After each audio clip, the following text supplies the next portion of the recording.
Assalamualaikum warahmatullahi wabarakatuh. Bismillahirrahmanirrahim. Wa shalli wa sallim wa barik ala habibika Mustafa Muhammadin wa ala alihi wa sahbihi asmin nama ba'du. Yang sangat saya hormati Profesor Fathul Wahid selaku Rektor Universitas Islam Indonesia. Di sini ada Bapak Dr. Ainur Rahim Fakih, Bapak Dr. Rohidi dan rombongan dari UI, ada Kiai Tamyiz dan teman-teman yang saya hormati. Juga ada kebetulan ada rombongan dari Pertamina. Saya nanti ngaji ya 7 item tentang kitab Syariatul Wal Khalidah, dan nanti saya mohon Pak Rektor sambutan sekitar 15 menit, juga Pak On juga boleh curhat nanti, Pak Rohidi, karena tadi sudah cerita-cerita tentang problem gaya pengajaran Islam modern. Saya ngambil 7 item supaya semuanya dapat berkah dari kitab Syariatul Wal Khalidah. Pertama saya mau cerita atau menerangkan, ini nomornya ada urut tapi sesuai prioritas yang saya inginkan. Halaman 1, 2, 3 ya. 7 item saja nanti cepat insya Allah 1, 2, 3. Nah, ini diterangkan di antara makalah ya, mutiara makalah yang disampaikan oleh Sayyid Hasan bin Ali, yaitu cucu Rasulullah SAW.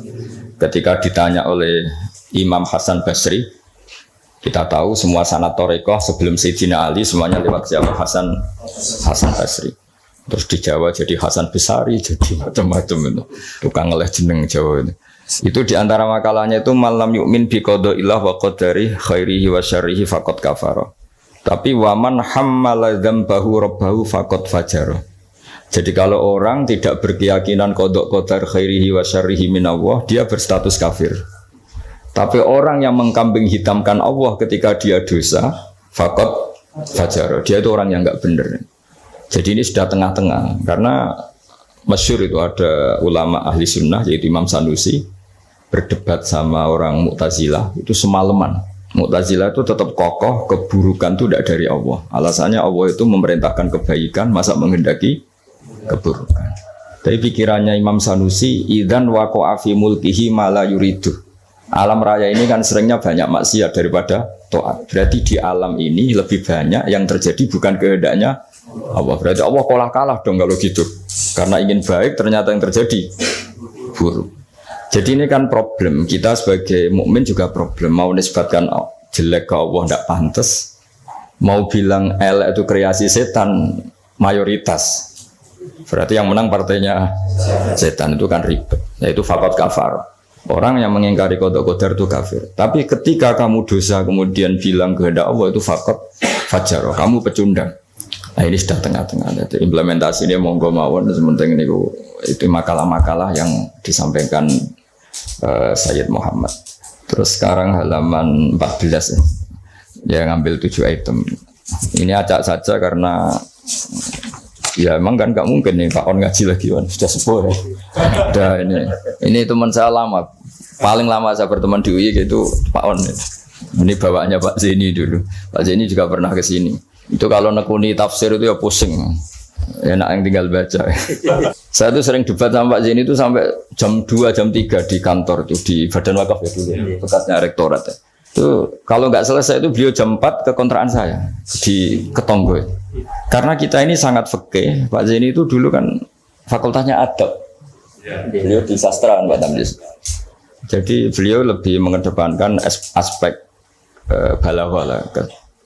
Saya fikih. Misalnya gini, sama terjemah ini kalau bisa ya hebat, sudah bisa boyong.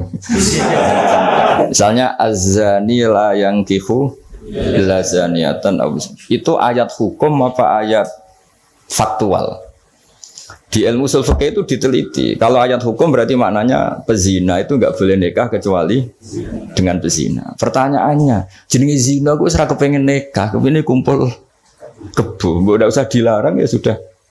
Nggak nikah kan memang dari awal sudah kumpul kebo, ngapain nikah ya? Jadi kalau diharamkan gunanya apa? Mereka sudah tiap hari kumpul kebo. Apa itu ayat faktual? Maksudnya Allah cerita al-waqi'ah, waqi'atul hal. Kalau dalam ilmu usul fikih, waqi'atul hal itu gini. Jenenge wong zina iku trene ya untuk wong sing padha-padha zania. Kan gak mungkin zanin kenalan mbek Hafidhah gitu. Hafidhah kenalan. Jadi karena masa lalunya itu temannya itu ya entuk ya itu. Jadi itu bukan masalah hukum, tapi masalah faktual. Jadi kalau dosen ya untuk dosen kan, kira dokter ya untuk dokter kan, kira-kira gitulah. Orang itu akan mendapatkan sesuai komunitasnya. Kalau mahasiswa sesuai yang dipacar lah, orang akan menikah sesuai yang dipacar. Pacar terakhir yang dulu-dulu kan gagal. Nah, itu bedanya jauh nanti. Kalau itu dianggap ayat faktual, maka nggak dianggap nasah mansuh. Tapi kalau itu dianggap ayat hukum, pernah ada hukum bahwa orang yang soleh nggak boleh nikah zania. Terus hukum itu dimansuh oleh ayat wa angkihul ayama minkum wasolihina min ibadikum wa iman. Oh itu kan nggak bisa selesai. Mbok Sya'rawi, Mbok Imam Suyuti itu tidak akan selesai perdebatan seperti itu. Kalau menurut asbabun nuzul ya mirip iya mirip enggak. Jadi dulu tuh sahabat dulu kan punya masa lalu lah. Di antara sahabat itu ada yang punya pacar perempuan cantik, namanya tuh Anak. Ketika dia sudah Islam sudah baik, masih kangen sama pacar lamanya. Pacarnya itu di Mekah. Ketika Fatu Mekah ingat lagi. Jadi kayak mantannya sampean terus rondo niling meneh. Manusiawi sekali. Terus walhasil terus tanya, ya Rasulullah kalau saya nikah anak boleh ndak? Tapi dia masih begitu, maksudnya masih profesinya masih seperti itu, masih PSK lah kira-kira gitu. Kira-kira baghiyah kalau dalam bahasa Arab itu baghiyah. Terus karena si cowoknya ini sudah afif, sudah soleh, sama Quran dilarang jangan. Kamu orang soleh kok nikah sama yang seperti itu. Nah, larangan ini tuh larangan hukum, apa larangan sosial, apa larangan etika. Itu perdebatannya ulama usul fikih. Kalau larangan hukum, itu jelas keliru. Kelirunya justru Islam tuh ingin yang zania tuh nang nikah, dan statusnya zania itu hilang. Makanya Nabi itu punya sekian sisi unik. Karena beliau kadang ngendikan hukum, kadang ngendikan etika, kadang ngendikan tadi faktual, waqi'atul hal. Misalnya begini, ada seorang zania. Ini saya cerita aspek fikih. Zania sudah hamil, dinikahi orang lain. Ini harus melahirkan dulu apa enggak? Hampir semua ulama bilang enggak usah karena enggak perlu ada apa? Iddah. Untuk zania enggak perlu iddah karena iddah itu kan untuk nikah yang sah. Tapi suatu saat Nabi itu pernah ditanya, ya Rasulullah, ada orang yang biasa kumpul kebo, lelaki dan perempuan bisa kumpul kebo, sekarang sudah nikah. Itu Nabi ngapresiasi dan beliau ngendikan qad kharaja min sifahin ila nikahin. Ya baguslah sekarang yang tadi malam mungkin masih berstatus kumpul kebo, gara-gara nikah sekarang kumpulnya sudah kumpul nikah. Jadi Nabi komentar qad kharaja min sifahin ila nikahin. Dia sudah keluar dari tradisi kumpul kebo menjadi tradisi yang baik, yaitu nikah. Hubungan intimnya sudah berstatus nikah. Makanya kita-kita yang kiai itu kalau ada orang minta dikawinkan, itu bingung. Bingungnya kalau langsung dikawinkan geger BKUA. Kalau enggak, yang nakal loh. Justru kalau kayak Kangkang enggak nakal itu enggak wajib menikahkan sekarang. Nanti 40 tahun lagi ya enggak apa-apa. Tapi kalau orang nakal itu malah harus. Kalau minta dinikahkan sekarang kok kamu enggak mau, kan bisa aja malamnya gitu lagi. Padahal kalau kamu mau menikahkan, kumpul malamnya nanti sudah halal ya, sudah sah. Tapi kalau kamu enggak nikahkan, kumpul kebo. Dan kuncinya di kamu karena kamu disuruh. Jadi mau tidak mau terlibat. Makanya kalau dalam hukum mengislamkan orang itu nggak ada boleh waktu jeda. Misalnya ada orang kafir tanya, Gus Bak saya syahadatkan. Itu kok saya bilang sudah duduk dulu ngopi dulu. Itu saya ikut murtad. Karena membiarkan dia sekian menit dalam keadaan kafir. Yang saya bisa menghilangkan saat itu juga. Maka harus langsung disyahadatkan. Karena ibqa alal kufri kufrun, menetapkan kekafiran itu. Ya nggak boleh saya mandi dulu atau ngopi-ngopi dulu, nggak boleh, harus langsung. Ibarat gini lah, kafir itu kan taruhannya neraka. Ibarat ada orang kecelakaan, kamu pas pakai celana pendek di jalan, kan nggak boleh kamu tak pakai baju dulu. Sedang dipelindes truk lagi kan, harus langsung. Meskipun Anda dalam kondisi yang tidak sempurna. Nah, resikonya tadi pas kamu bikin kopi ternyata orang itu mati, berarti matinya mati kafir. Yang Anda kan langsung kamu talqin syahadat, dia mati Islam. Begitu juga orang yang kumpul kebo minta kamu nikahkan sekarang. Kalau kamu nikahkan maka nantinya sudah kumpul nikah. Tapi kalau enggak, nah tapi kalau orang soleh seperti ini biarin aja nggak apa-apa. Jadi orang soleh itu ya ada resikonya karena fikih tidak mengharuskan nang nikahkan itu. Itu dibicarakan oleh ulama-ulama itu. Jadi apa? Nah lagi kembali tadi azani la yankihu illa zaniatan aw musyrikah. Itu faktual, apa hukum, apa etika. Ya kita mau tidak mau debat karena kita nggak punya pilihan. Ulama ada mengatakan tunas samanso, ada yang nganggap itu waqiatul halannya, ya kondisi sosial pasti seperti itu kan. Nah, masa zani misalnya terus akrabnya sama hafidho atau solihah kan kemungkinan itu kecil.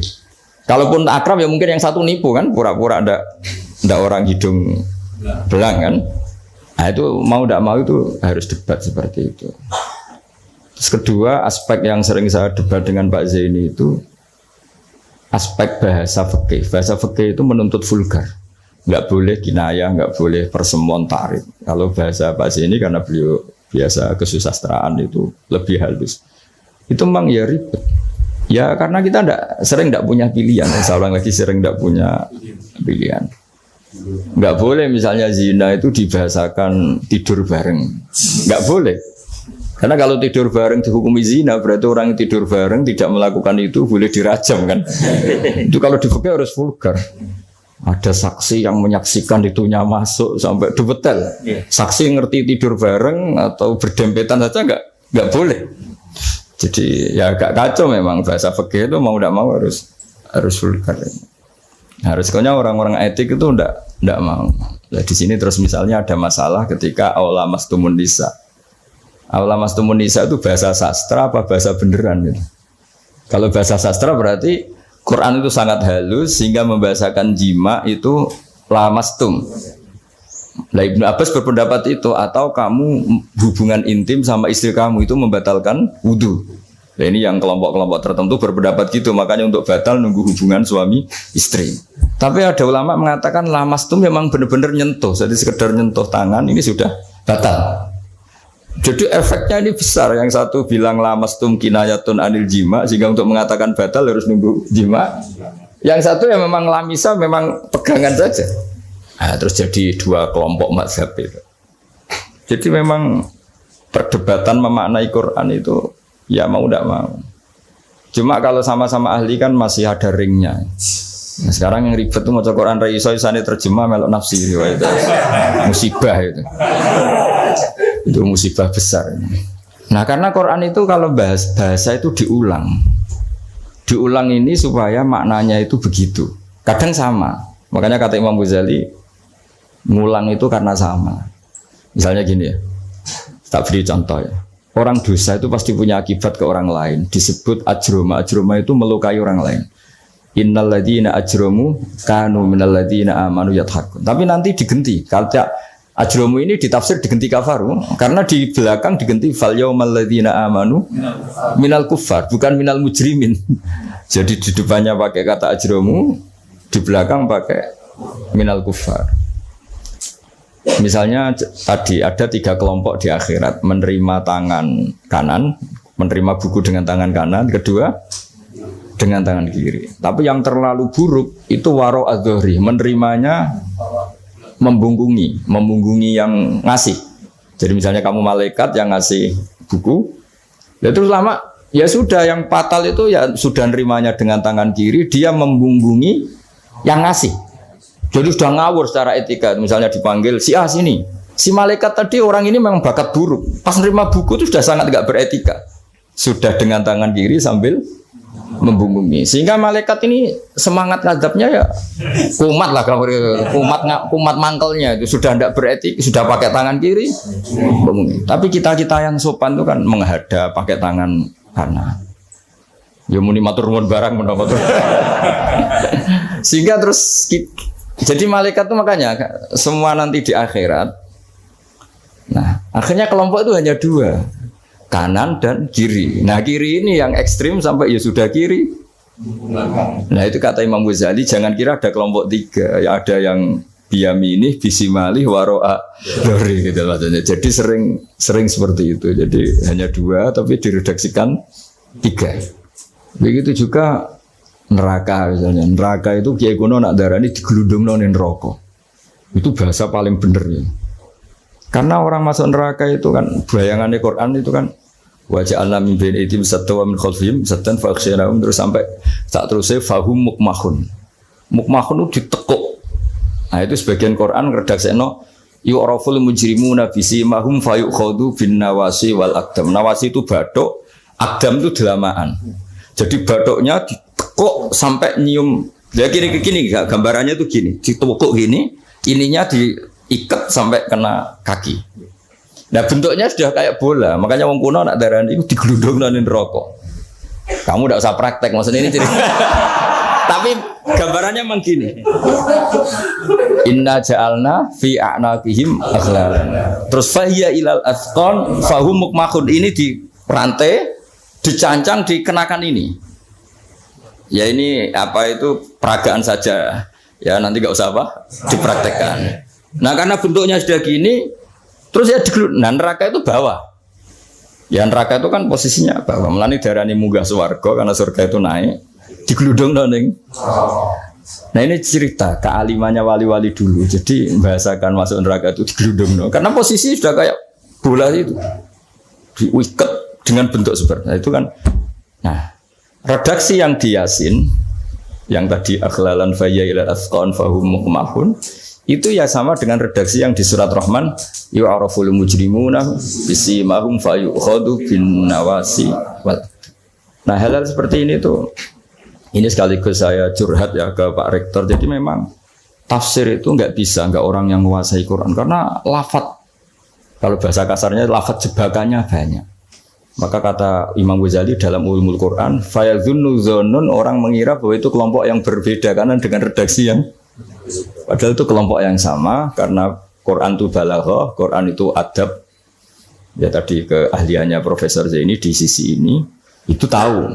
Jadi memang ya seperti itulah nangani Quran. Sehingga dulu Imam Syafi'i ketika ditanya orang boleh tayamum itu kapan? Ya kalau tayamum karena tidak menemukan air di padang Sahara karena tidak ada air, sarannya nyari-nyari dulu.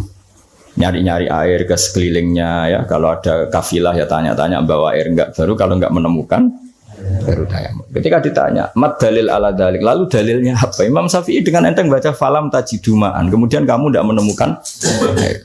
La yuqalu liman lam yatlub lam yajid wa innama yuqalu lam ya'rif. Di mana-mana tidak menemukan itu ya sudah mencari, baru namanya tidak menemukan. Bagi yang belum pernah mencari tidak bisa dikatakan tidak menemukan. Jadi itu la yuqalu liman lam yatlub lam yajid. Bagi yang belum pernah mencari namanya tidak menemukan, tapi namanya tidak tahu. Ya, itu contoh-contoh ijtihad Qur'ani ya. Jadi ya wafatnya Quran hanya falam tajiduma'an. Tapi namanya tidak menemukan berarti ada sabqit tolab. Mesti dimulai mencari. Nah itu yang kita kita kaji di kitab Syariatu Al-Khalidah. Ya, terus berikutnya ini ya acak saja. Enggak sampai 7 ya enggak apa-apa, sekenanya aja. Ini kan curhat susahnya nerjemah. Makanya terjemah itu antar orang alim ya beda, bodoh sama alim tambah beda. Cuma yang satu ngawur lah, yang enggak ngerti ngawur itu kalau tidak tahu kok. Ya, halaman 42. Nah, ini yang masalah qiyas. Fannasu wa ingkana khoson lakinnahu yasiru aman. Nas itu meskipun waqiahnya itu khusus, lakinnahu yasiru aman. Pada akhirnya menjadi umum. Ya. Menjadi umum itu karena mau tidak mau ada kias. Kias itu analog, no? Atau pola. Misalnya gini, yang dicontohkan di sini misalnya. Nabi memang hanya ngendikan layak dil qadi wa khutban. Enggak boleh seorang hakim memutuskan hal-hal yang krusial dalam keadaan emosi. Khutban itu emosi yang sangat. Lalu kiasnya apa? Rektor juga enggak boleh dalam keadaan emosi bikin keputusan. Kiai juga enggak boleh, suami juga enggak. Siapapun enggak boleh. Cuma yang sering bikin keputusan otoritatif itu kan qadi, hakim.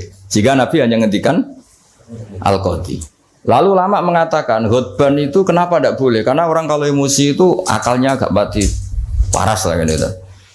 Lalu itu tidak harus pas emosi ya. Ulama menamakan terlalu syahwat ya nggak boleh, terlalu lapar ya nggak boleh, hakin ngempet nguyuh ya nggak boleh, ngempet ngising.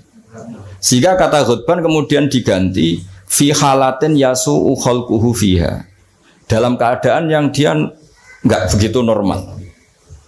Di antara enggak begitu normal, terlalu syahwat ya enggak boleh, terlalu emosi enggak boleh, terlalu lapar, lalu nahan kencing, nahan BAB dan sebagainya.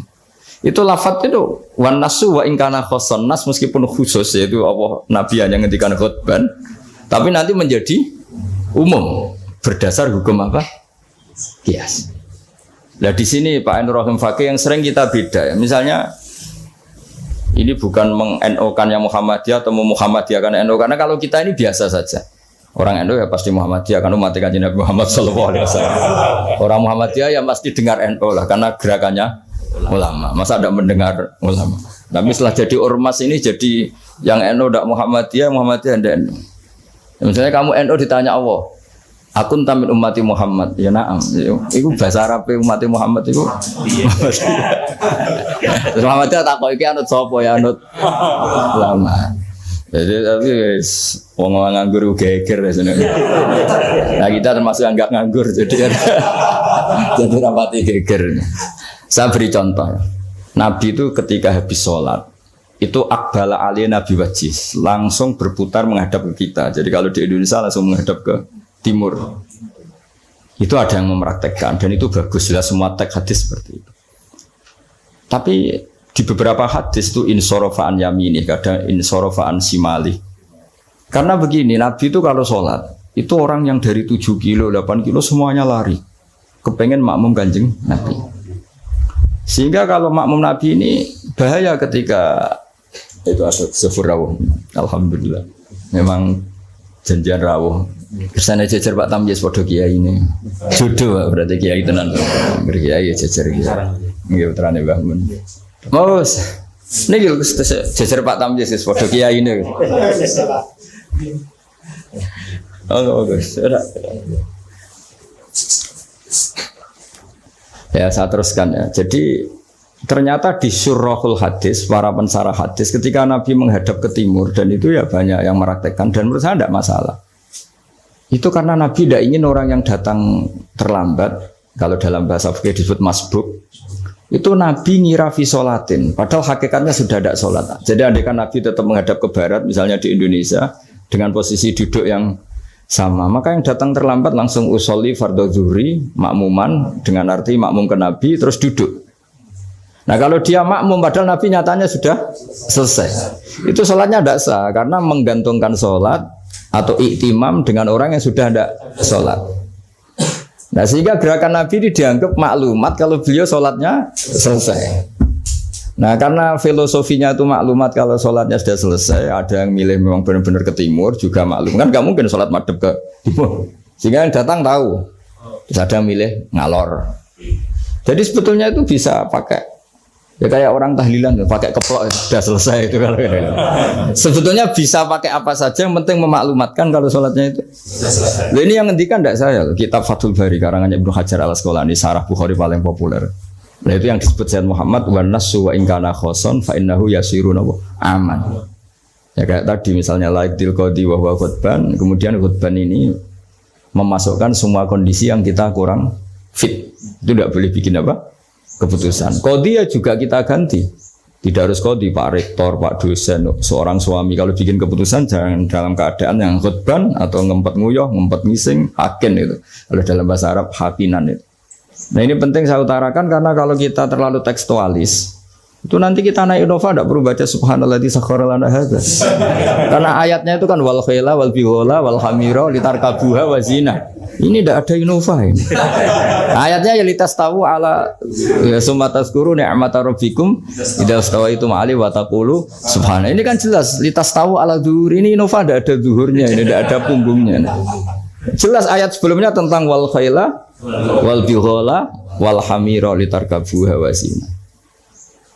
Nah, jadi kalau terlalu tekstualis maka naik Innova Ferrari itu tidak usah baca subhanalladzi karena ayat ini tentang bighala ya tentang bighala, tentang khimar dan seterusnya. Makanya kajian kitab Syariatul Khalidah dan alhamdulillah saya khatam dan saya tidak ngira bahwa sebenarnya saya khatam sudah 3 hari yang lalu tapi saya bilang kayak ada wangsit. Ini nanti ada khataman spesial. Lala Pak Rektor mau kesini tanggal 12, saya bilang ke santri-santri ya biar ikut hormat apa khataman. Jadi itu saja, nanti saya mohon curhatnya Pak Rektor. Tadi sudah curhat di teras saya 15 menit Pak. Ya, sekitar 10 menit mungkin Gus Sufur 10 menit. Nanti yang dungo kayak Mansur. Kalau Pak Rektor dungo rapati mati. Karena jadi rektor tuh hisapnya berat. Jadi dosanya itu seneng kayak keputusan, nggak siap jadi objek keputusan itu. Begitu ya mau udah mau memang. Tapi itu bagus kata bapak. Kata bapak, kowe kudu wani dadi kiai. Tapi dados kiai ngeten. Wong tawadhu ora mutu jare bapak. Gayane tawadhu asline mau tanggung jawab. Jadi bapak itu saya dulu ya heran, kenapa bapak itu lebih suka kancanan wong mlete timbang wong tawadhu. Dulu saya tuh heran. Setelah saya jadi kiai itu wong mlete itu luwih gampang syukur. Bisa, cuma wong sing ra cocok darani ngono iku mlete. Asline mlete iku gampang syukur. Lah apa dadi rektor, dadi pegawai negeri ra enak dadi wong biasa ngopi ra ono sing ngekang. Ya sudah kalau dia caranya syukur seperti itu biarkan saja. Itu kan mletes, mau dadi rektor, mau dadi menteri ra enak, urip kok terikat. Padahal misalnya dekne gelem ya ora ono sing dadekno. Tapi cara dia syukur memang akan ngomong terus seperti itu. Gak enak jadi PNS, jadi rektor ra enak, jadi menteri ra enak. Wong kok terikat, enak jadi wong ini iki, butuh rokokan, butuh ngombe. Dulu saya nganggap orang seperti itu melete. Tapi bapak tuh suka sama orang seperti itu. Setelah saya jadi kiai itu tahu ternyata itu bahasa syukur. Ya membela diri. Emang dia happy-nya kalau ngomong seperti itu ya. Sebojone elek ngono, ra enak Gusti bojo ayu dadi sawang-sawangane wong.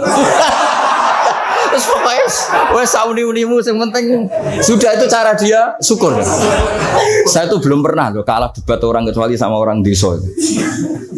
Anaknya itu minta motor Pak Rektor, motor sepeda motor. Nggak boleh ada orang kaya. Bapaknya kesini, anaknya komplain, bos bapakku kok medit, nunjuk motor ora oleh padahal orang kaya. Bapaknya kesini tuh masuk akal ya. Anak di pondok tambah goblok. Mergo njuk kok motor. Lah kok goblok Pak? Jenenge donya iku Gus iku sing lahirno donya kok sapi kan manak, wedhus manak. Wong donya kok mangan donya. Motor itu kan beli bensin nyervis. Jadi orang beli mobil tuh goblok terus. Jadi ya profesor dokter kalau punya mobil cara dia ya goblok. Kiai yang punya mobil cara dia jenenge donya sing lahirno. Donya kok mangan. Wah. Iki kok pinter juga. Akhirnya Pak, lah sampean ngene Pak, diteropon aku semak motor, goblok bisa. Tapi kita menjadi tahu ternyata di balik lugune ku ya ono pinter ya. Meskipun dia pecundang, hanya pecundang itu gak gelem motor nang ndi yo ngetroponane. Tapi ya intinya hidup itu harus mendengar. Jadi bapak itu seneng mbek wong mlete. Nek wong tawadhu itu gak pati karena alasannya bapak. Kon imami gak gelem, kon takmir masjid gak gelem, jadi rektor gak gelem. Wis padune mau tanggung jawab, terus engko nek ana salah karek ngritik. Lha iku ora tawadhu wong Indo jadi bapak. Nah ini cerita kearifan orang-orang dulu. Jadi orang-orang dulu kelihatannya seenaknya tapi sudah dihitung. Ternyata orang Melite itu ya dia membela dirinya sampai seperti itu. Membela gak gelem mau jadi menteri, jadi rektor, gak enak urip terikat. Ada nanti kan dia gelem ya ndak ada yang nawarin. Ya sudah, tapi cara dia syukur seperti itu bisa mohon sekali lah ini khataman syariat wal khalidah. Mungkin saya mohon Gus Yofur untuk cerita hubungan Mbah Mun dengan Said Muhammad yang Pak Rektor sama Pak Hone curhat. Monggo secara berurutan kalau mohon sekali supaya semuanya dapat berkah dari Said Muhammad bin Alawi Al-Maliki Al-Hasan. Monggo. Assalamualaikum warahmatullahi wabarakatuh. Alhamdulillahil akram alladzi 'allama bil qalam 'allamal insana ma lam ya'lam. Wassalatu wassalamu ala sayyidina Muhammadin khatamil anbiya wal mursalin khairil anam wa ala alihi wa ashabihi wa man tabi'ahum ila yaumil qiyamati 'ala ad-dawam alladzina al-kiram. Rabbi shrah li sadri yassir li amri wahlul 'uqdatam min lisani yafqahu qawli. Yang saya hormati Gus Baha Bapak Kiai Haji Muhammad Bahauddin Nur Salim, Gus Baha, Gus Ghafur dan Sanatir. Jamak mudzakkar salimnya santri kan Sanatir. Pertama Gus Baha, kami atas nama UII mengucapkan terima kasih yang luar biasa, mendapatkan sambutan yang luar biasa. Ini di luar ekspektasi kami semua. Mudah-mudahan ini membawa berkah bagi kami semuanya, terutama bagi Universitas Islam Indonesia. Kami juga terima kasih ini diundang dalam hataman kitab Syariatullah Al-Khalidah, yang mudah-mudahan ini kita juga mendapatkan berkah dari kitab dan pengarang dari kitab ini, dan mudah-mudahan ilmu yang kita dapatkan bisa bermanfaat untuk kedepannya. Gus Bahak dan Gus Gofur dan semua santri, saya ingin manfaatkan kesempatan ini untuk cerita sedikit terkait dengan UII ini. Tadi Gus Bahak sudah cerita terkait dengan Prof. Jaini. Prof. Jaini itu salah satu rektor UII yang dulunya juga rektor UIN Sunan Kalijaga, dan bersama dengan Gus Bahak sudah menerjemahkan Al-Quran. Ada beberapa jilid, ada beberapa versi bersama juga Ustadz Aun. Dan alhamdulillah sekarang semakin banyak yang mempelajari kitab itu, dan juga sekarang sudah ada versi digitalnya dalam Google Apps. Google Apps bisa diunduh di sana juga. Yang ingin saya cerita adalah bahwa kami di UI ini punya tanggung jawab besar dari para pendiri UI. UI ini didirikan sebelum kemerdekaan 27 Rajab 1364 Hijriah, 8 Juli tahun 45 di Jakarta. Di Jakarta oleh banyak tokoh ulama saat itu. Dari NU ada banyak, termasuk Bapak Kiai Haji Wahid Hasyim.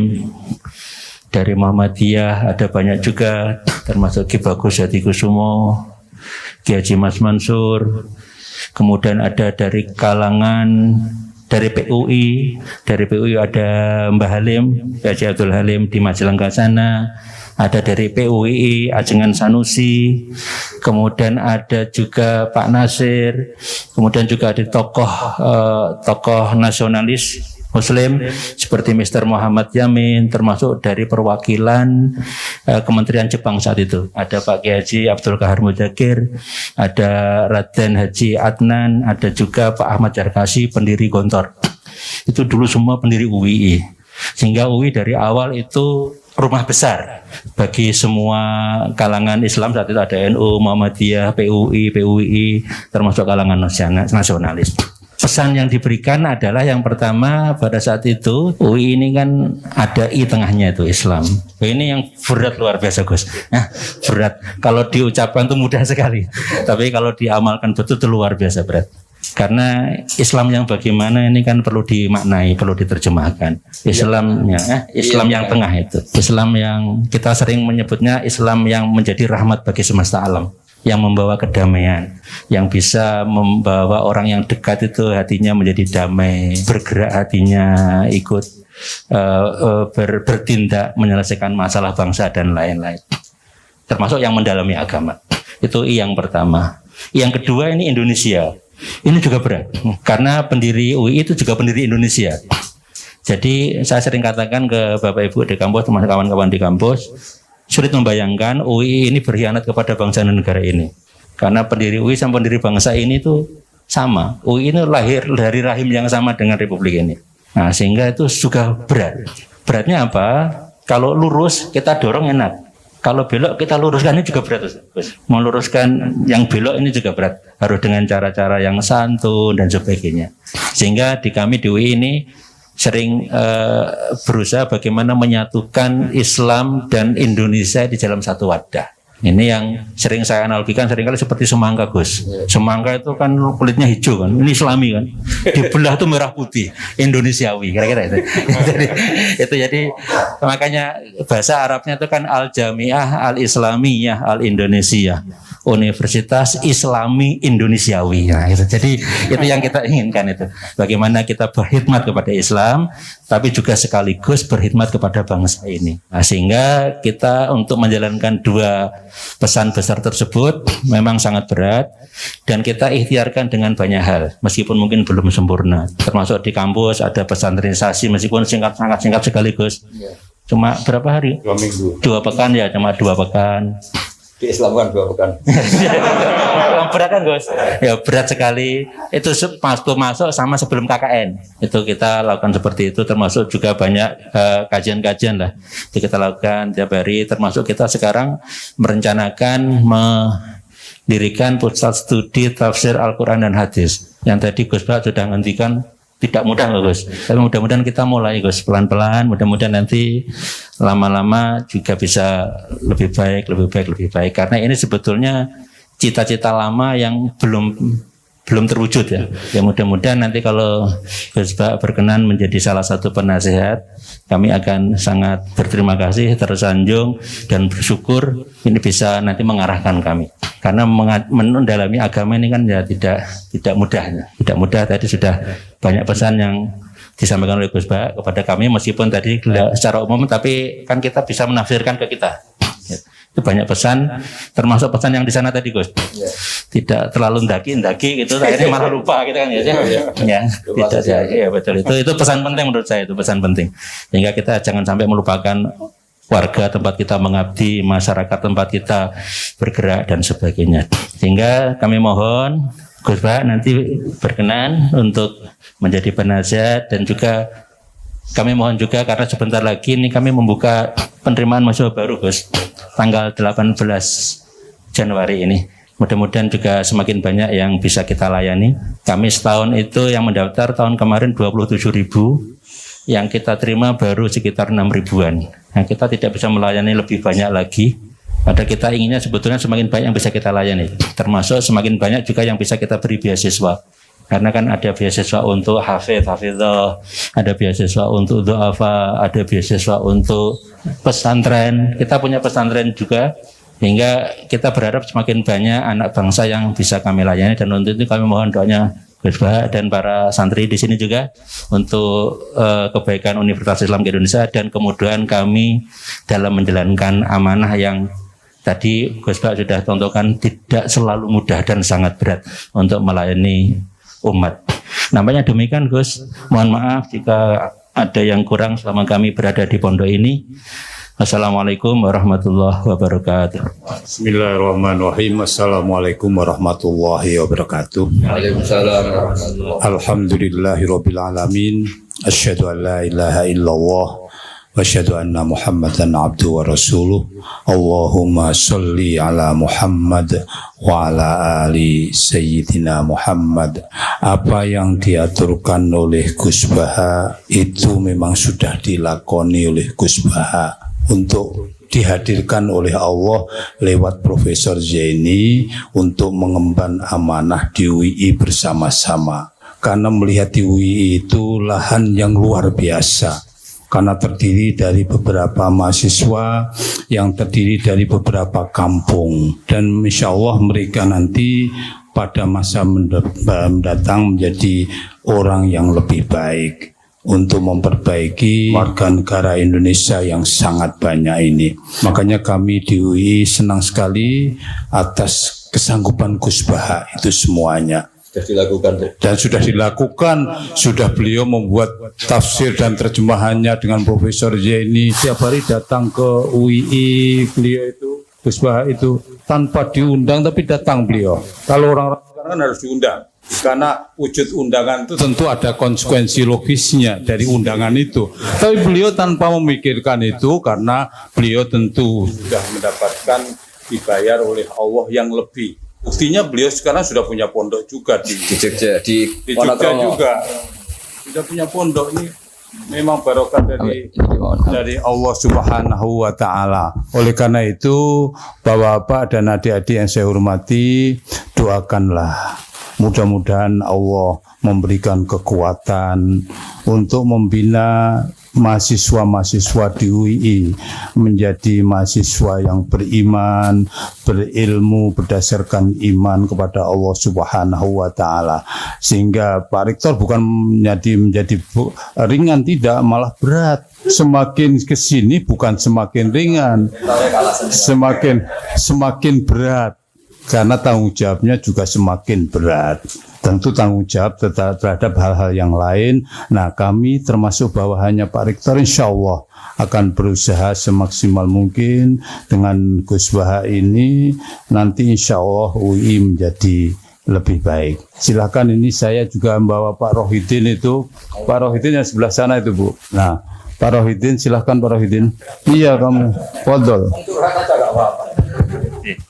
Assalamualaikum warahmatullahi wabarakatuh. Alhamdulillahirabbil alamin wal aqibatu lil muttaqin. Asyhadu an la ilaha illallah wa la syarikalah. Asyhadu anna Muhammadan abduhu wa rasuluhu, amma ba'd. Yang saya muliakan Gus Bah beserta santri dan Gus Gofur. Alhamdulillah pada pagi kali ini kami akan sedikit memperkenalkan Bapak Zainal. Pak Zainal ini selaku Wakil Rektor Bidang Sumber Daya dan ini bos saya di bidang keuangan. Yang pegang uang ini penggantinya Pak Pati ini. Ya. Kemudian di sana ada Gus Tamyiz, Dekan Fakultas Ilmu Agama Islam. Ya, alhamdulillah kita bisa silaturahim pada pagi ini dan diterima dengan baik oleh Gus Baha. Ini merupakan rezeki bagi kami, ya, kebahagiaan bagi kami karena tidak semua tamu ya bisa mendapat kesempatan seperti kami ini. Dan yang kedua, kami mohon maaf ya Universitas Islam Indonesia bahwa nanti pada mulai tanggal 18 Januari kami mulai menerima mahasiswa baru ya, dari anak bangsa di Indonesia dan juga dari negara-negara lain ya, yang insya Allah peminatnya juga sangat luar biasa. Dan kami mohon doanya ya, doanya dari Gus Baha kemudian dari santri agar animo masyarakat ya terhadap UII itu menjadi semakin besar, dan UII merupakan salah satu pilihan dari sekian pilihan perguruan tinggi Islam ya, karena UI adalah rumah bersama dan di UI itu hidup damai ya, sekalipun berbeda mazhab fikih ya. Jadi ada Muhammadiyah, ada Nahdlatul Ulama, ada Persatuan Islam, ada Persatuan Umat Islam ya, bahkan ada satu Ahmadiyah di UI itu. Tapi masih bisa hidup lah di UI kan itu. Ada satu Ahmadiyah ya. Tapi itu nggak berkembang-kembang, cuma satu aja gitu kan. Sampai nanti insya Allah pensiun lah gitu. Ya, sampai pensiun. Mudah-mudahan tidak berkembang loh kalau yang itu.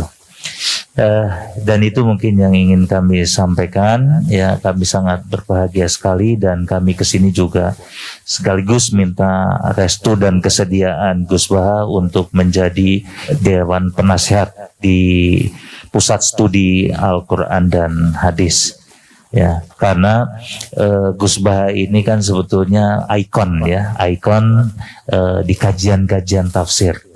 Kita bisa melihat follower Gus Baha sangat luar biasa di YouTube ya, ketika beliau menyampaikan tausiah, menyampaikan pengajian dan sebagainya. Dan orang seperti ini memang sangat diperlukan oleh Universitas Islam Indonesia. Itu saja Gus yang bisa kami sampaikan. Mudah-mudahan manfaatnya. Assalamualaikum warahmatullahi wabarakatuh. Ya, assalamualaikum warahmatullahi wabarakatuh. Alhamdulillah wa syukurillah. La haula wala quwata illa billah. Terima kasih kesempatan. Ini tidak terduga saya diminta untuk berbicara di sini. Ya, ini memang yang dikasih wewenang tanggung jawab di UI terkait dengan keuangan. Tidak hanya keuangan Gus, tapi juga sumber daya yang lain. Jadi ada keuangan, ada sumber daya manusia, ada sarana prasarana. Itu semuanya harus saya kelola gitu ya, supaya bisa bermanfaat untuk seluruh warga UI. Itu pekerjaan yang tidak mudah. Beruntung kami punya rektor yang luar biasa, jadi agak aman gitu. Jadi kalau saya tidak mampu ya saya minta Pak Rektor untuk menangani gitu ya. Dan juga teman-teman wakil rektor yang juga sangat baik, Pak Rohidin. Kemudian yang jaga warung ini ada Pak Imam, ada Pak Wing ya. Kebetulan ada acara di sana. Alhamdulillah UI kalau terkait dengan keuangan saya kira insya Allah sehat, meskipun ada pandemi ya, meskipun mahasiswa juga kami kasih diskon gitu ya, tetapi alhamdulillah operasional UII masih berjalan dengan baik.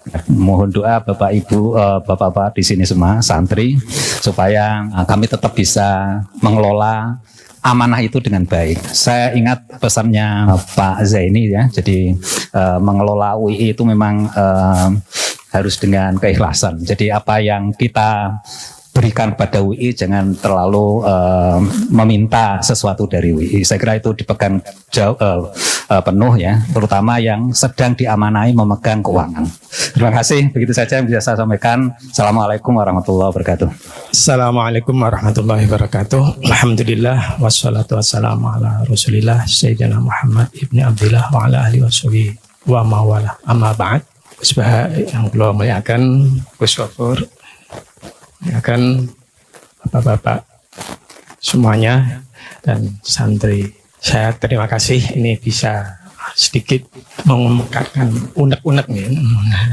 Tapi bukan aneh-aneh loh kan. Ini masalah agama. Saya kebetulan ya sekarang itu diamanahi untuk di Fakultas Ilmu Agama Islam. Dulunya ya saya di pesantren UI ya Sultan Mataram. Saya kemungkinan saya asli Melangi. Jadi Melangi itu banyak sekali santri yang tempat almarhumah Mbah Kiai Maimun Jubair. Hampir kalau tidak di Lasem ya di Sarang ya hampir semuanya sana kan. Di Jogja itu Melangi ya santri. Kemudian diamanahi untuk di Fakultas Ilmu Agama Islam. Alhamdulillah sekarang Fakultas Agama Islam itu ada 3 prodi, dari prodi Ekonomi Islam, kemudian prodi Ahwalus Syakhsiyah. Dan untuk 4 tahun ini hampir kalau masalah mahasiswanya ya kita tidak bisa diterima semuanya. Jadi kita tetap pakai tes masuk, kemudian juga sudah sampai sekarang itu mendirikan ada program doktor hukum Islam. Jadi doktor hukum Islam dengan yang kedua ada magister studi Islam. Itu perkembangannya UI.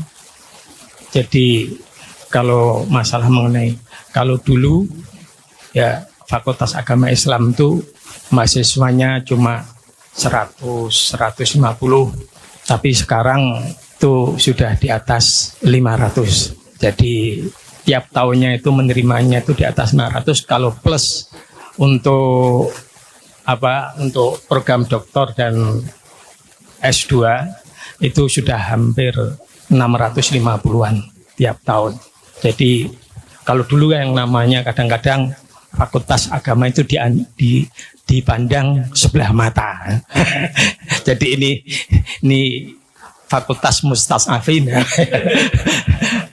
Tapi kalau sekarang alhamdulillah kita berani dengan fakultas lain.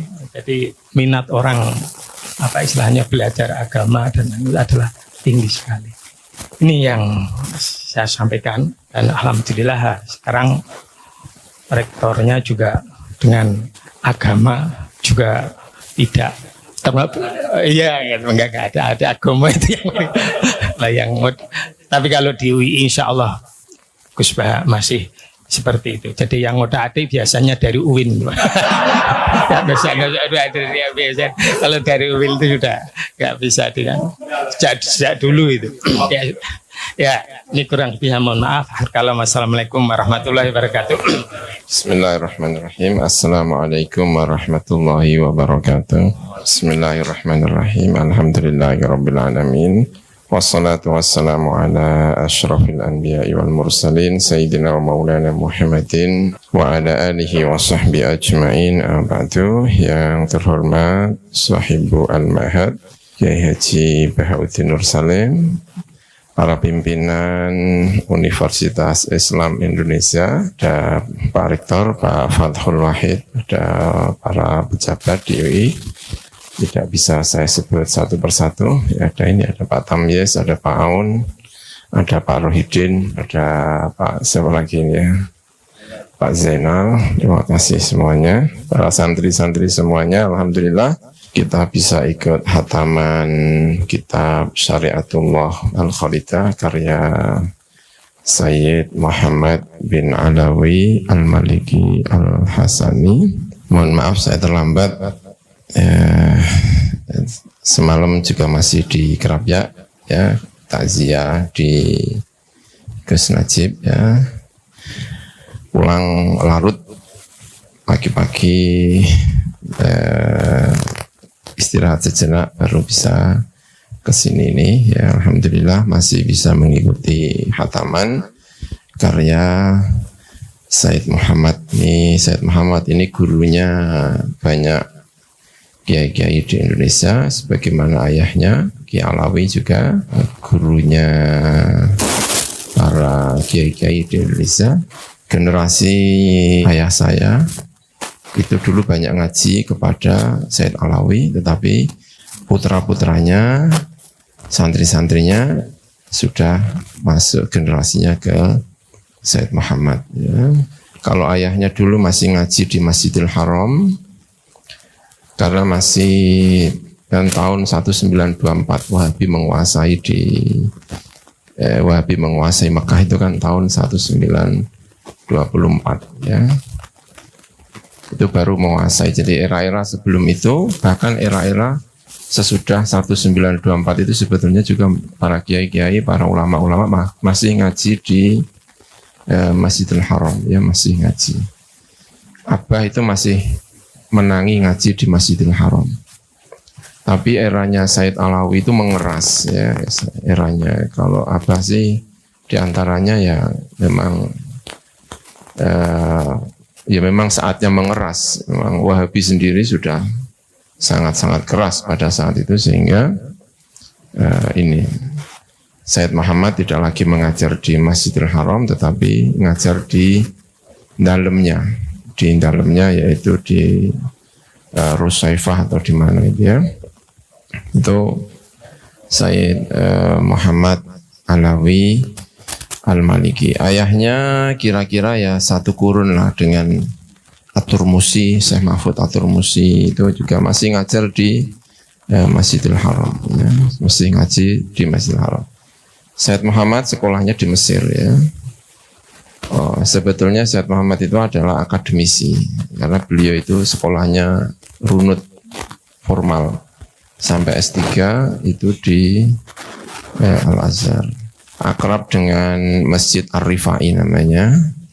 Makanya buku-bukunya Said Muhammad itu banyak dijual di Ar-Rifai. Beliau kalau ke Mesir juga datang ke Masjid Rifai, itu salah satu masjid yang sampingnya Al-Azhar, pusat Thariqah Rifaiyah atau apa itu ya. Karena beliau akrab, putranya Said Ahmad yang sekarang menggantikan beliau itu juga sekolahnya di Mesir, S3-nya juga di Al-Azhar juga. Kalau di Mesir itu di mana, di Masjid Ar-Rifai itu, kalau tidak masjid apa namanya saya lupa ya. Ini samping jalan kaki lah. Saya juga kalau habis kuliah pulang mau naik bis, karena samping terminal Persis ya, sering mampir di masjid untuk melaksanakan sholat di masjid ini. Itu Said Muhammad Al-Alawi. Nah kemudian katanya ya, tapi ini jangan di ini ya, saya juga khawatir salah kan? Hanya cerita-cerita. Yang kita itu ada dulu itu calon mahasiswa di Mekah kalau tidak salah ya, calon mahasiswa di Mekah. Pimpinannya Ustadz Ihya Ulumuddin. Ya, sampai sekarang pimpinannya adalah Abna'u Abuya itu, yaitu Sofa, pimpinannya itu adalah Syekh Ihya Ulumuddin. Dalamnya Pujon, Malang. Kakak saya, adik saya juga muridnya Ustadz Ihya sebelum datang ke Said Muhammad. Karena memang pimpinan Abu Ya Said Muhammad adalah Ustadz Ihya. Itu kan katanya mau sekolah di Saudi ya, tapi saya tidak tahu. Hanya dapat cerita. Tapi di sana itu kan ada kendala apa sehingga lontang-lantung nggak jelas, masuk nggak bisa, pulang apa, pokoknya bingung. Nah ketemu dengan Said Muhammad itu, ditampung oleh Said Muhammad. Itu adalah murid-murid pertama Said Muhammad dari orang-orang Indonesia. Terus ditampung, Said Muhammad kemudian bikin kayak pondok kayak itu. Nah, terus itulah awal mula perkenalan Said Muhammad kepada santri-santri Indonesia. Selain itu karena memang ayahnya Said Alawi itu ya memang gurunya orang-orang Indonesia. Ya jadi tidak sengaja. Jadi beliau jadi kiai itu bahasa Indonesia kiai ya, bukan intelektual dalam arti orang kampus, tapi menjadi itu tidak sengaja. Ya tidak sengaja. Sama dengan banyak kiai-kiai Indonesia itu yang tidak sengaja. Kalau menurut siapa? Abah saya, aku sekapok nggawe rencana, mari bingung. Ya, itu kalau menurut abah saya. Aku pirang-pirang nggawe rencana A B sing rencanane A sing dadi B. Itu makanya madhabnya Gus Bah itu termasuk yang ini itu nggak mau bikin rencana, mari bingung. Tidak menyisakan kemungkinan yang direncanakan Tuhan. Jadi banyak rencana, makanya itu setengah tidak rencana dan itu memang cocok dengan Mbah Maimun. Mbah Maimun itu juga memang tidak begitu ya rencana, tapi rencananya itu sekian persen, tapi banyak untuk menyerahkan diri kepada Allah Subhanahu wa taala. Dadi nopo wis terserah nanti gimana. Itu kayak yang terkenal Mbah Maimun itu nggak mau ngitung kelopo, itu kan nggak mau kelopo dihitung jumlah itu kelopo kok mbok hitung mbok jiko mbok anu karek piro malah mbok hitung tinjarno lah wis itu madhab-madhab itu ya nggak tahu juga itu madhab-madhabnya kiai-kiai banyak yang seperti itu.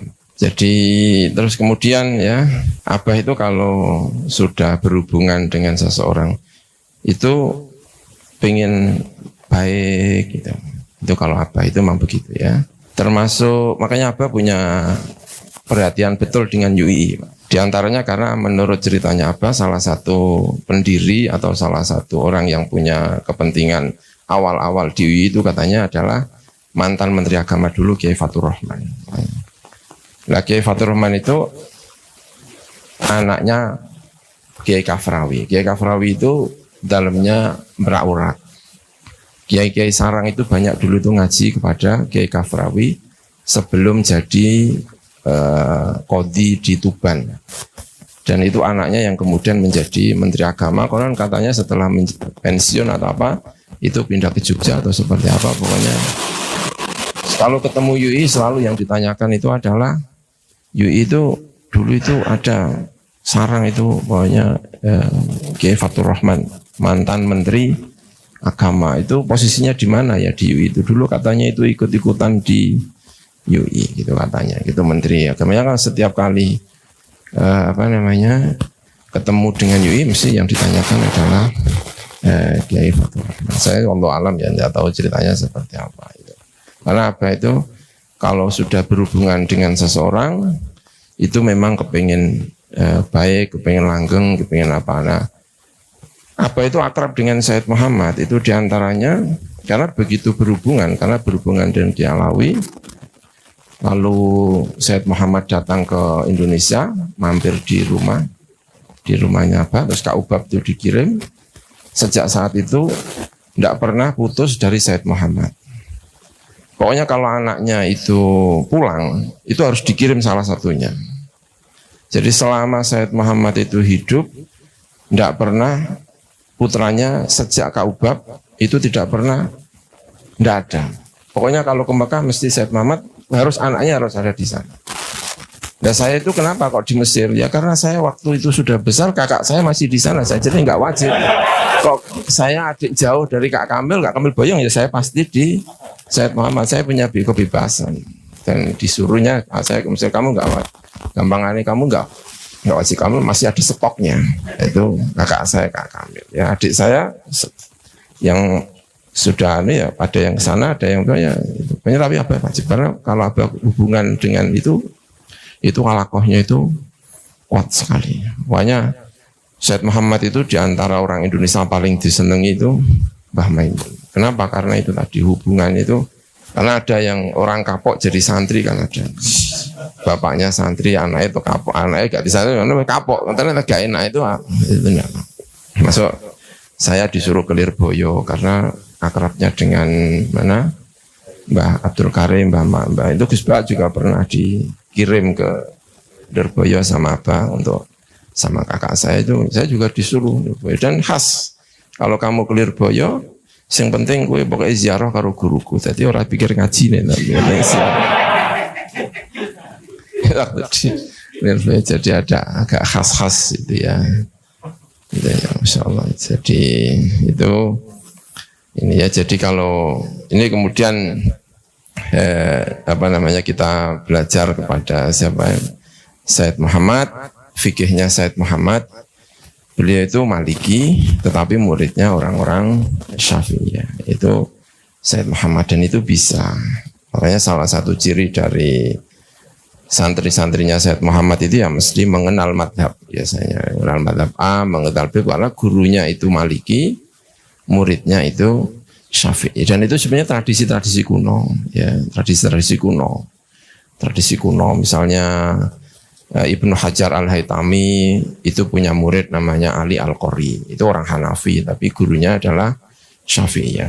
Imam Syafi'i, muridnya Imam Malik, muridnya Abu Hanifah. Jadi wajar-wajar. Makanya dulu waktu musyawarah, saya dulu satu musyawarah sama Gus Bahat, tapi beliau raisnya, saya anggota musyawarah. Itu salah satu pidatonya Gus Bahat yang saya kenang waktu itu, diantaranya itu. Termasuk sopan kepada mu'alif itu adalah membantah mu'alif. Jadi sebentuk kesopanan itu adalah agak bantah-bantah sedikit. Gitu.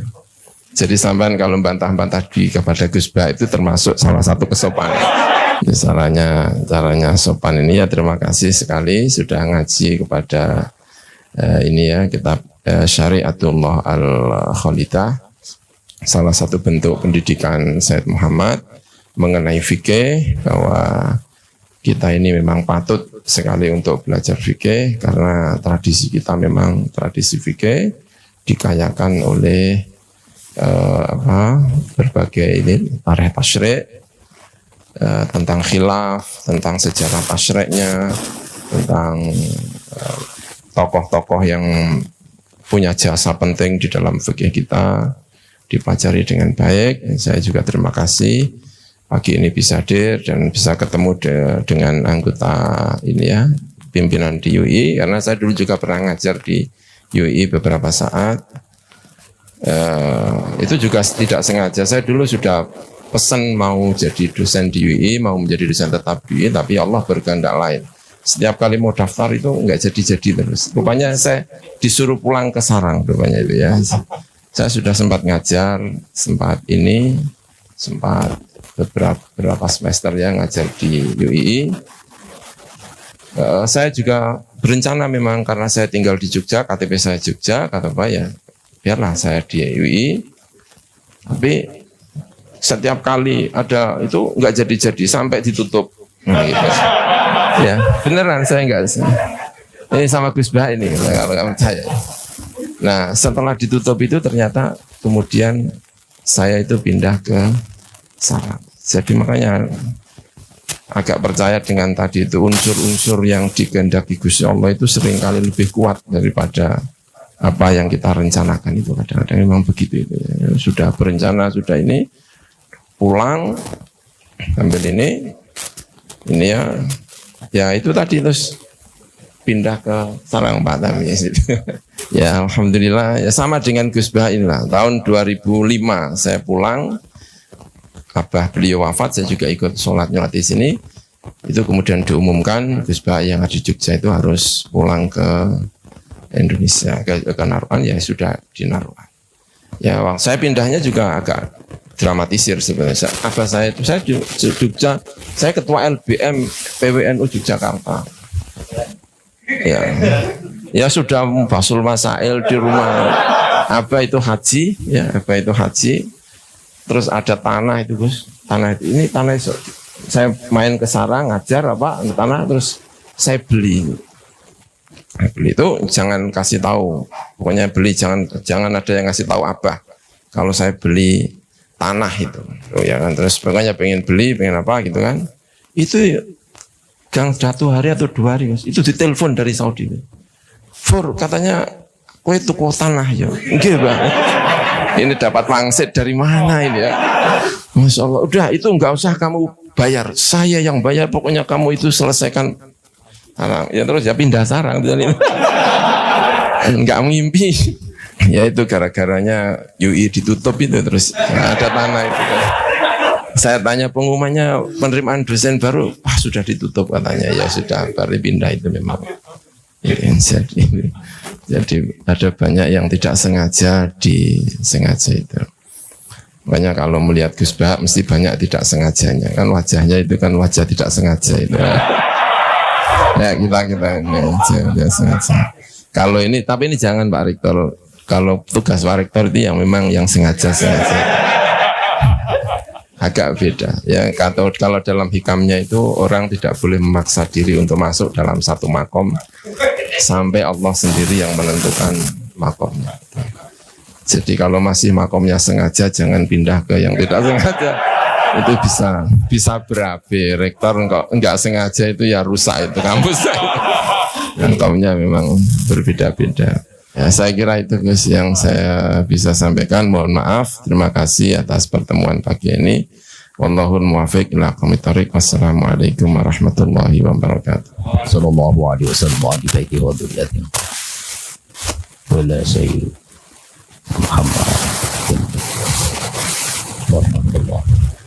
Al-Fatihah. Bismillahirrahmanirrahim. صراط الذين أنعمت عليهم غير المغضوب عليهم. بسم الله الرحمن الرحيم. الحمد لله رب العالمين والصلاة والسلام على أشرف المرسلين سيدنا مولانا محمد الحمد لله رب العالمين. اللهم ربنا لك الحمد كما خلقتنا ورزقتنا وهديتنا وعلمتنا فرضك عنا الحمد بسلام القرآن والحمد لله والمال كبت عدونا بسطت رزقنا وأظهرت أمننا وجمعت فرقتنا وسلم وقتنا كل وسلم أيضا فلك الحمد على ذلك كثيرا لك الحمد حتى ترضى لك إذا رضيت لك الحمد بعد رضا. اللهم اجعلنا وذريتنا وتلامذنا من أهل العلم أهل الخير ولا تجعل وإياهم من أهل الشر والجهل والغير. اللهم اجعل جمعيتنا جمعية الإسلام Indonesia mubarakatan bi ghairi ta'lim rahmatika ya arhamar. Allahumma ya mutabbir tabbir ya musahil sahil ya muyassir alina kul asir bi jahil bashirun nadir. Allahumma iftah lana futuhal arifina bi hikmatika ashdud alina rahmatika wa dhakkirna ma nasina ila. Allahumma alif baina qulubina wa aslih dhata bainana wa hdina subul salam wa najina min zulmatika وجمنا الفواحش ما ظهر منها وما بطن من بلدنا هذا خاصة من المسلمين عامة إنك على كل شيء قدير. ربنا آتنا في الدنيا حسنة وفي الآخرة وصلى الله على سيدنا محمد والحمد لله رب العالمين. الفاتحة.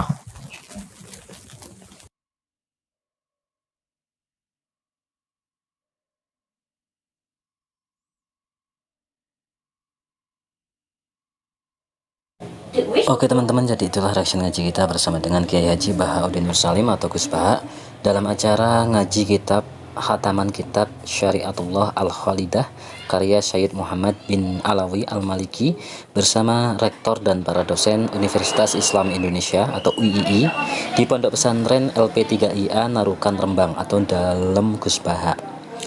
Dan Gus Baha menjelaskan 7 item dari kitab Syariatullah Al-Khalidah, yaitu yang pertama adalah bahwasanya pernikahan antara orang solih dengan ahli zina, apakah ini boleh, wajib atau haram? Jika boleh maka bisa segera dilakukan karena nanti menghapus status zaniyah menjadi nikah. Wajib apabila jika tidak diperbolehkan maka membuat peluang zina semakin besar dan tidak menerima kesempatan zaniyah menjadi halal. Sedangkan dalam Islam tidak diperbolehkan menikahi zaniyah secara harfiah. Yang kedua, kita sering tidak punya pilihan. Sering tidak punya pilihan dalam fikih itu harus vulgar.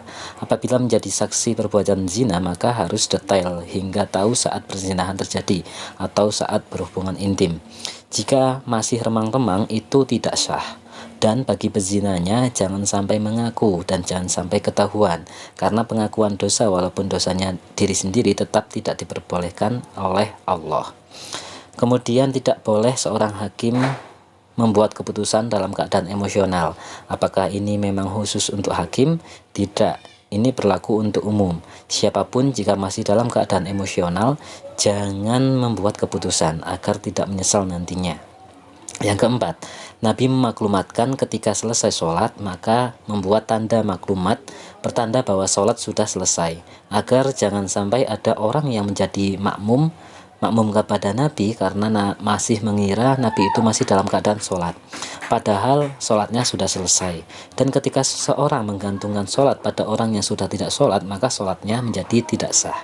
Yang kelima, Kiai Nur Salim atau Ayahanda Gus Baha sangat senang ngopeni orang-orang yang lugu atau orang-orang deso dan melitre, karena bagaimanapun mereka mudah bersyukur dan bisa merasakan hal-hal bahagia dengan hal-hal yang sederhana atau hal-hal yang kecil. Kemudian 6, UII adalah salah satu universitas agama Islam yang insya Allah punya komitmen terhadap pusat studi Al-Quran dan hadis. Dan maka dari itu Gus Bahak diminta untuk menjadi dewan penasihatnya, karena yang cocok menjadi dewan penasihat pusat studi Al-Quran ya Gus Bahak ini. Jadi ini bukan berarti 7 item dari kitab Syariatullah Al-Khalidah ya, tetapi ini beberapa hal yang disampaikan oleh Gus Bahak. Kalau tadi itu sebenarnya Gus Bahak juga mengatakan 7 item, tapi ternyata hanya beberapa yang disampaikan oleh Gus Bahak. Maksudnya itu kita nggak bisa menangkap secara penuh tujuhnya itu apa saja gitu. Kemudian ini ada beberapa dari Gus Khofur menyampaikan beberapa hal. Tentunya tadi juga ada sambutan dari Pak Rektor, dari para dosen dan para dekan fakultas UII ya, Universitas Islam Indonesia, sebelum Gus Khofur. Dan ini beberapa hal yang disampaikan oleh Gus Khofur, bahwasanya Sayyid Muhammad dan Sayyid Alawi, atau Sayyid Muhammad ini kan putranya dari Sayyid Alawi, adalah gurunya para ulama-ulama di Indonesia, termasuk Mbah Maimun. Beliau ikut ngaji Sayyid Alawi di Masjidil Haram. Sayyid Alawi satu kurun waktu dengan Syekh Mahfud Termas. Kemudian Sayyid Muhammad sekolah di Mesir sampai doktor, sampai S3 di Al-Azhar, dekat dengan Masjid Ar-Rifai atau masjidnya orang-orang di sana itu ada thariqahnya Mbah Rifaiyah.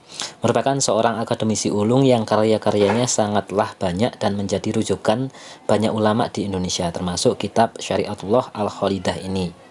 Kemudian menurut Mbah Maimun Zubair, beliau itu termasuk kapok dengan rencana, karena bagaimanapun rencana akan sangat kalah dan jauh lebih memilih menyerahkan diri kepada Allah. Sebagaimana Gus Bahak juga demikian, apapun itu Gus Bahak adalah ahli menjalani hidup tanpa rencana, dan itu sebagaimana Rasulullah pun punya sifat umi, yaitu salah satunya tidak punya rencana. Sifat umi itu salah satunya ya tidak punya rencana pribadi, karena hidupnya Rasulullah itu ataupun apa yang dilakukan Rasulullah itu berdasarkan panduan dari Allah secara langsung, makanya beliau bersifat umi.